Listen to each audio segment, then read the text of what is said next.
It all started when I was 2 and my brother was 4 to 5. We really didn't understand what was going on. But as we got older, it all began to make sense.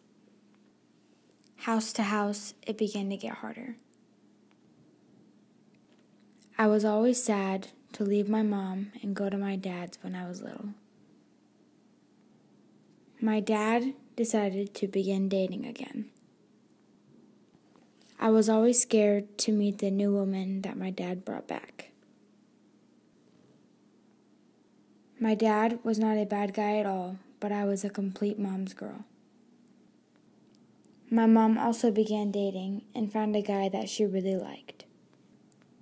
He had a daughter and a son that I was nervous to meet.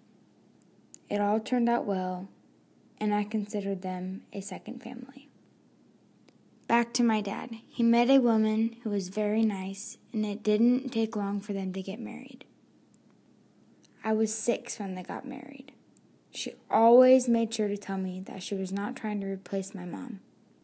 I now thought of it as having a third family. We had our ups and downs where I wouldn't want to leave my mom's side. I would sometimes try to convince my mom to let me stay with her.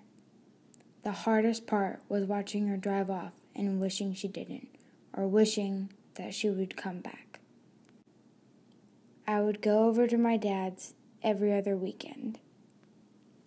Then my mom and her boyfriend moved in together with all of us, and we had to go get a big enough house for the 6 of us. Years later, they finally got married. Yes, finally, after like 9 years. Going back to my dad, after they got married, my stepmom got pregnant. I was so excited because I would finally not be the youngest.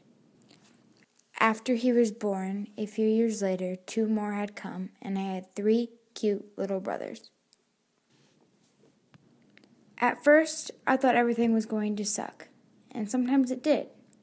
Going house to house is still not easy, but I do it. I think about it as I have 2 more families and more people to love. We still go through ups and downs, but I wouldn't want it any other way.